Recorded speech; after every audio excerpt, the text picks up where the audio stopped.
Asaniti japachalushi tizivite valendu tena kukwidu kuchanya kweni kokujambuya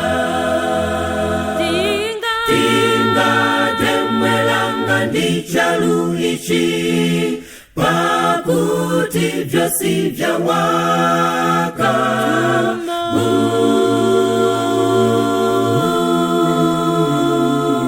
pali vishota za mpinduwa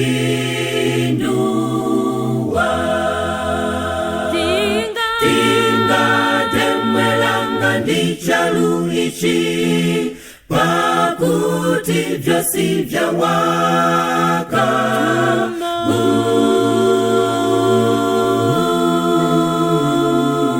pali vishota za mpinduwa lekani kuyajana nau wovashita vya mchalu pakuti sogolulau ndimbu yayo waziwa tinga temwelanga ndichaluichi pakuti vyosi vya waka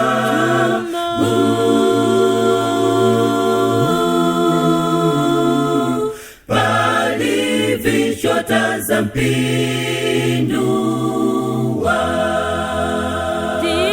tinga temwelanga ndichaluichi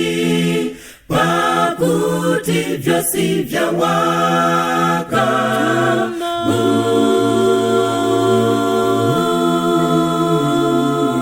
pali vishota za mpinduwa pasonu sonu tiwonengi Yesu kutuwa kuchanya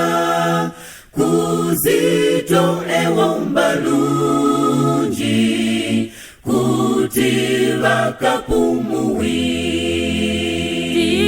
tinga temwelanga ndichaluichi pakuti vyosi vya waka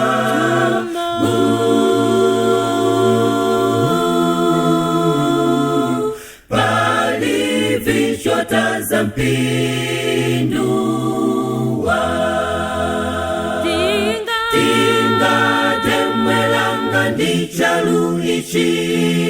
pakuti vyosi vya waka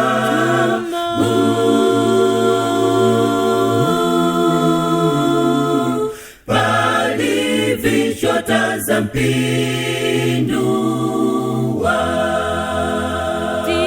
tinga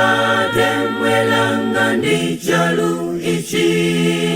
pakuti vyosi vya waka